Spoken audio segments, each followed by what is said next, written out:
faites bien de regarder Kavi TV. Bonsoir, bienvenue dans ce journal au sommaire.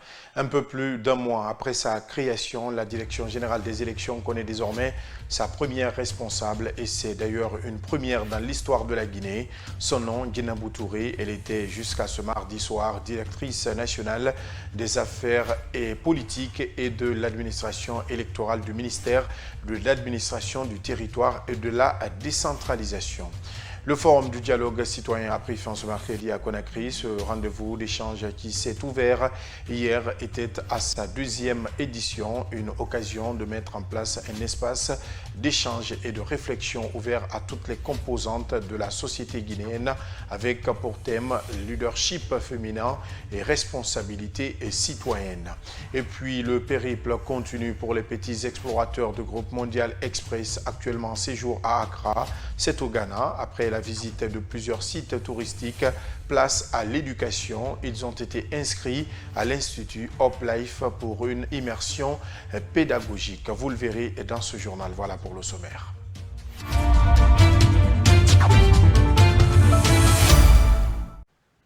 Encore une fois, bonsoir. Créée par décret le 14 juin dernier, la Direction générale des élections a officiellement été meublée ce mardi 22 juillet, soit un peu plus d'un mois après sa création. Cette structure chargée de l'organisation des scrutins en République de Guinée sera dirigée par Guinabou Touré, jusqu'ici directrice des affaires politiques et de l'administration électorale au ministère de l'administration du territoire et de la décentralisation.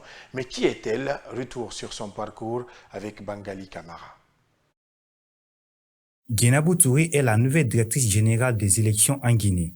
Nommée par décret ce mardi 22 juillet, son choix n'est pas le fruit d'un hasard, puisqu'elle a su bâtir une trajectoire exemplaire dans le domaine électoral en Guinée. Madame Camara Guinabou Touré est une dame au parcours à la fois exceptionnel et séduisant. Depuis ses débuts en 1998 au Conseil des affaires électorales jusqu'à son positionnement comme actrice centrale de la réforme électorale et de l'état civil biométrique en République de Guinée, elle a mis en avant une trajectoire exemplaire. Une femme dont l'influence dépasse les frontières guinéennes et dont le parcours est un immense encouragement pour les jeunes femmes guinéennes et africaines à aspirer à des rôles de décision et de leadership. Elle a occupé de nombreuses fonctions importantes, notamment vice-présidente de la commission technique électorale en 2010. Dans l'intervalle de 2012 à 2020, Guinabou Touré s'est fait une place au soleil en assumant les rôles de directrice nationale adjointe de l'administration électorale, directrice adjointe du département planification de la CENI et directrice du département fichier électoral. Elle a pris part à plusieurs missions d'observation électorale sur le plan international, renforçant ainsi son réseau professionnel et son savoir-faire. Facilitatrice internationale d'ateliers Bridge et facilitatrice certifiant en leadership de gestion des conflits électoraux. En juin 2022, son expertise électorale lui a permis de bénéficier de la confiance du chef de l'État, le général Mamadi Doumbouya, pour être nommé au poste de directrice nationale des affaires politiques et de l'administration électorale au ministère de l'administration du territoire et de la décentralisation. Détentrice d'un diplôme d'études approfondies en gestion et en master en droit et en gestion des collectivités territoriales, Madame Camara Guinabou Touré est un pur produit de l'école guinéenne. Si sa vision pour la Guinée est de garantir des élections crédibles et transparentes à chaque niveau du processus, aujourd'hui, elle est à la tête de la Direction générale des élections pour superviser et coordonner l'organisation prochaine des échéances électorales en République de Guinée. Cette nomination n'a pas laissé indifférents les acteurs sociopolitiques interrogés ce mercredi. Ils saluent tous le choix porté sur Madame Camara Guinabou Touré. Mohamed Lamine Dafé, reportage. Président du parti ADC BOC et Moussa Ibn Conté salue la nomination de Guinab Camara à la tête de la Direction générale des élections, DGE. Ces acteurs sociopolitiques se montrent convaincus du parcours et de la capacité de celle qui va diriger l'organisation des élections pour un retour à l'ordre constitutionnel en Guinée. Bon, il faut rappeler tout simplement que la nomination de Mme Guinabou ne nous a pas si surpris quant à la classe politique, parce que c'est une dame qui s'est investie vraiment au niveau du département du ministère de l'administration du territoire et de la décentralisation, côté d'abord des affaires politiques, et surtout encore tout récemment quand elle a invité les politiques au nom de cette direction qui n'était même. Il faut reconnaître que c'est une personne qui a presque passé toute sa carrière à la Commission électorale nationale indépendante.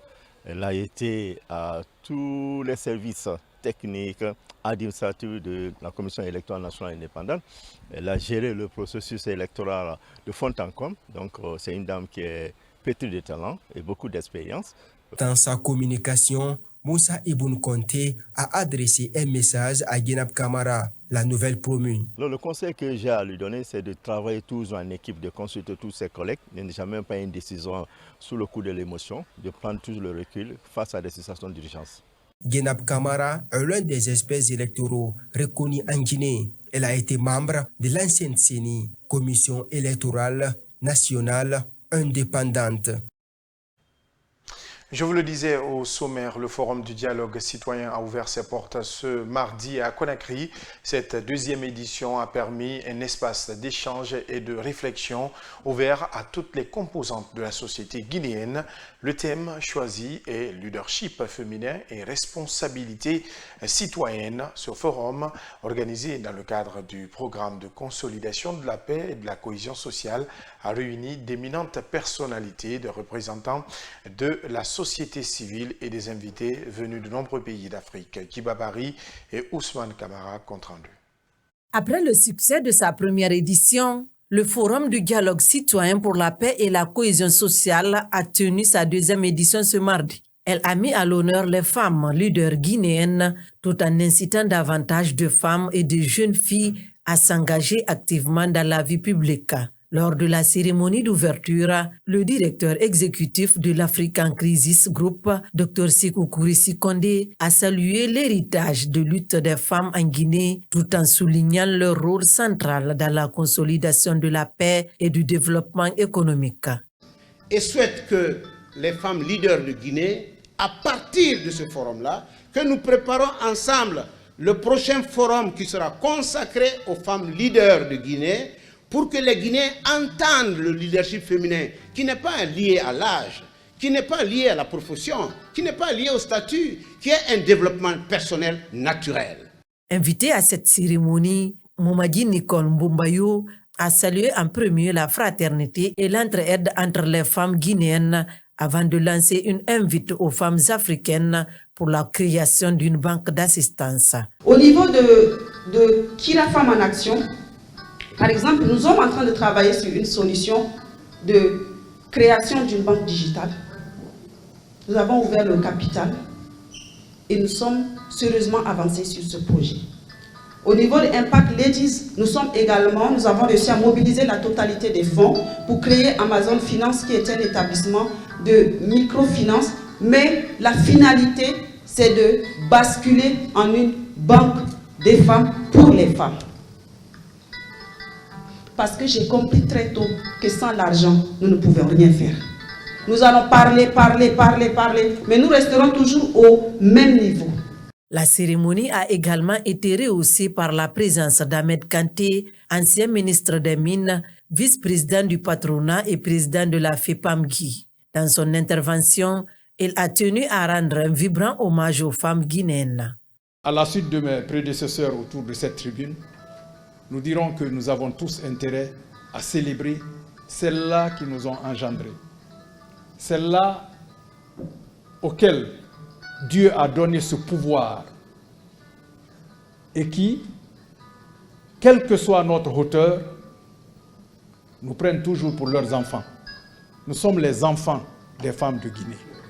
La rencontre a été marquée par des témoignages inspirants de femmes issues de divers secteurs du développement. Elle a également été l'occasion de rendre hommage à des figures emblématiques qui ont reçu des distinctions honorifiques en reconnaissance de leurs engagements.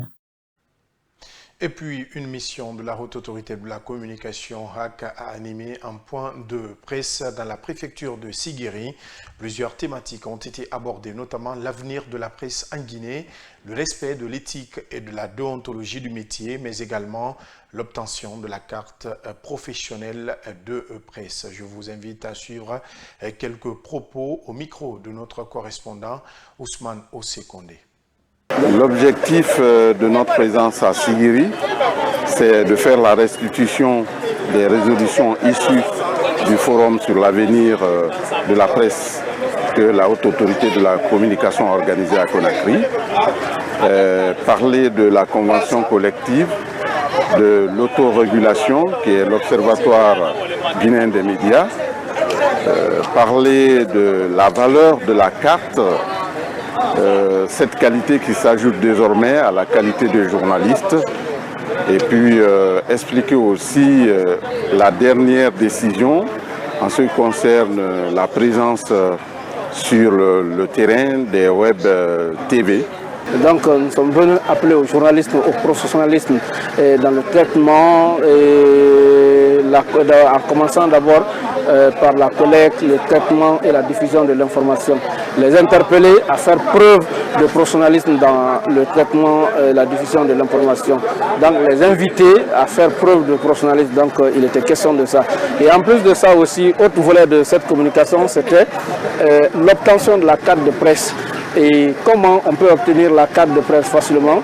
Dans cet échange avec les doyens comme Fodé Bouya Fofana et Fodé Bangali Fofana et le directeur régional de la communication et de l'information, nous avons compris beaucoup de choses que nous n'avions pas compris auparavant, et cela va permettre nous permettre de renforcer nos capacités de collecte, de recherche de l'information, la collecte et la diffusion dans le cadre du respect de l'éthique et de la déontologie du métier de journaliste. En dépit des difficultés, certains jeunes n'hésitent pas à se lancer dans l'agriculture. À l'image de Bernard Rabat, ils sont nombreux à miser sur la terre. Aujourd'hui, il a cultivé 2 hectares de maïs et 1 hectare d'ananas à Kindia. Mais dans cette activité, la passion seule ne suffit pas. Alors comment s'en sortir dans ce secteur encore sous-financé? Élément de réponse avec Amanatou Diallo et Bangali Kamara. Passionné d'agriculture, Bernard a décidé de faire de cette activité son métier. À Kindia, il s'essaye dans la culture du maïs et de l'ananas. Mais cette année, la saison des pluies est loin de répondre à ses attentes. Je vois que le fruit est petit. Les fruits ne grossissent pas comme je voulais. Donc ça m'inquiète parce que j'ai beaucoup investi. Il fallait vraiment que j'ai des produits conformes à l'idéal. Mais ça me préoccupe. 2, le traitement. Avec la pluie, il y a beaucoup d'adventices. Et il faut nettoyer le sang. Et à chaque fois qu'on veut utiliser les produits pour nettoyer à la pluie qui vient. Donc dès que vous commencez et que la pluie vient, c'est que tout ce que vous avez fait, c'est zéro. Pour lui, atteindre l'autosuffisance alimentaire ne sera possible que si les producteurs locaux sont accompagnés à hauteur des enjeux. On a beaucoup de jeunes qui ont fait des écoles agronomiques et qui devraient être des potentiels producteurs, mais actuellement, ils ne font pas le métier. Il y a des jeunes engagés qui veulent s'intéresser à l'agriculture, mais ils ne sont pas encouragés. Aujourd'hui, l'État devrait être en mesure, dans chaque région administrative, installer des incubateurs d'entreprises agricoles pour pouvoir booster ce domaine en accompagnant les jeunes qui veulent vraiment s'intéresser à l'agriculture. L'agriculture est la pierre angulaire du développement, rappelle-t-il. Produire ce que nous consommons et consommer ce que nous produisons est, selon lui, la voie à suivre pour permettre à la Guinée de sortir progressivement de la dépendance alimentaire. Dans le même registre, allons à présent à la rencontre de Souleymane Silla, connu sous Alaï, un autre jeune entrepreneur qui, malgré son échec scolaire, n'a rien abandonné. Aujourd'hui, il est à la tête de son propre salon de coiffure et malgré les difficultés, il parvient à subvenir aux besoins de sa famille. Radia Ma Aïssata Kamara et Bangali Kamara l'ont rencontré. Regardez. C'est un rêve qu'il portait depuis 1998 qu'il a enfin concrétisé. Souleymane Silla a son propre salon de coiffure. Confronté à de nombreuses difficultés, il a quitté l'école en 10e année. Il pose des ongles et des perruques, entre autres. Un métier attribué aux femmes, mais ce jeune l'exerce sans gêne. Quand je commençais cette activité, je travaillais pour ma mère. Cela ne m'a pas empêché de continuer mes études. Dès le soir, si j'ai pas cours, je profite pour travailler dans mon salon. En ce moment, c'était des tôles que j'ai montées pour travailler. J'ai continué comme ça jusqu'en l'an 2000. C'est ainsi que j'ai bénéficié d'une aide de mes proches pour ouvrir ce grand salon.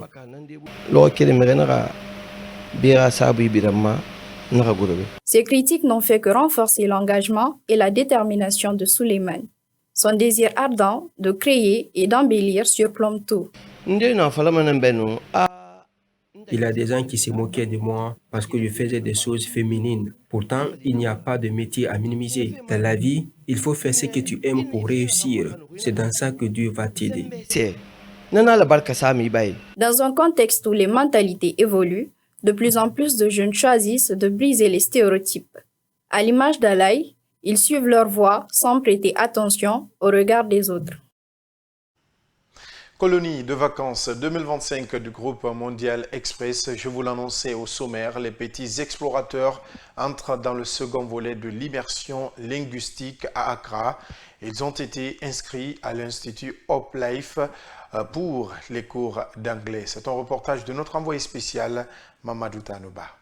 Les petits explorateurs de la colonie de vacances Mondial Express 2025 sont désormais inscrits à l'Institut Hope Life où ils vont suivre pendant un mois des cours d'anglais nécessaires pour avoir les rudiments de cette langue parlée dans le monde entier. Cette école, créée en 2008, a formé plusieurs francophones venus au Ghana pour l'apprentissage de l'anglais et celle qui a été choisie par l'agence de voyage et de tourisme Mondial Express pour faire profiter ces jeunes Guinéens. All the time I receive students during the vacation. Comme nous le savons bien, ici c'est Hope Life, nous donnons l'espoir aux enfants et nous recevons aussi des étudiants qui viennent pour un mois, 2 semaines ici et nous les encourageons de parler bon anglais. Avant de quitter, ils vont bien parler l'anglais. At the same time, they will speak good English before going back to Guinea. La responsable commerciale et coordinatrice générale du projet Colonie de vacances Mondial Express 2025, Mbalou Fatoumata Sessé, accompagne les petits explorateurs dans cette aventure linguistique au Ghana. Elle espère que les enfants auront les prérequis nécessaires à mener une communication en anglais à l'issue de cette formation. Nous sommes à Hope Life Institute ce matin. Nous avons été reçus par les encadreurs ici dans l'enceinte même de l'école, comme le programme l'indiquait pour l'inscription des jeunes enfants venus participer et prendre part à cette colonie de vacances du côté linguistique, pour une immersion linguistique en tout cas garantie pour disons leur avenir. Et nous espérons qu'au sortir d'ici, ils repartiront en tout cas avec beaucoup d'enseignements qu'ils pourront retransmettre une fois au pays. Les petits explorateurs guinéens auront 3 fois cours dans la semaine à l'Institut Hope Life du Ghana. Pour terminer, rien ne va plus entre les États-Unis et l'UNESCO, Organisation des Nations Unies pour l'éducation, la science et la culture. Washington a annoncé son retrait de l'organisation, ce après son retour en 2023 suite à une première décision de quitter sous le premier mandat de Donald Trump. Germaine Mansaré pour plus d'explications. Les États-Unis ont annoncé qu'ils quittaient à nouveau l'Organisation des Nations Unies pour l'éducation, la science et la culture, UNESCO, 2 ans seulement après l'avoir réintégré. La porte-parole du département d'État a motivé ce retrait parce que Washington considère la volonté de l'UNESCO de faire avancer des causes sociales, culturelles qui sèment la discorde. Elle a ajouté, la décision d'admettre l'État de Palestine en tant qu'État membre est hautement problématique. Contraire à la politique des États-Unis, et a contribué à la prolifération de la rhétorique anti-israélienne au sein de l'organisation. C'est la 3e fois que les États-Unis se retirent de l'UNESCO, dont le siège est à Paris, et la 2e fois sous l'ère Trump. La première data en 2018 et voilà encore une nouvelle fois, la décision est prise sous la gouvernance de Trump. 5 ans plus tard, l'administration Biden a présenté une nouvelle demande et a réintégré l'agence. Ce nouveau retrait prendra effet à la date du mois de décembre 2026. Les États-Unis se sont retirés de l'ONU pour la première fois en 1983 sous la présidence de Ronald Reagan, qui déclarait à l'époque que l'organisation avait politisé pratiquement tous les sujets, l'accusant également de favoriser les intérêts soviétiques. La première puissance mondiale a réintégré l'organisation en 2003 sous l'impulsion de George Bush. C'est la fin de ce journal. Grand merci à vous de l'avoir suivi. À très vite sur KVTV, le média du développement et de l'entrepreneuriat. Au revoir.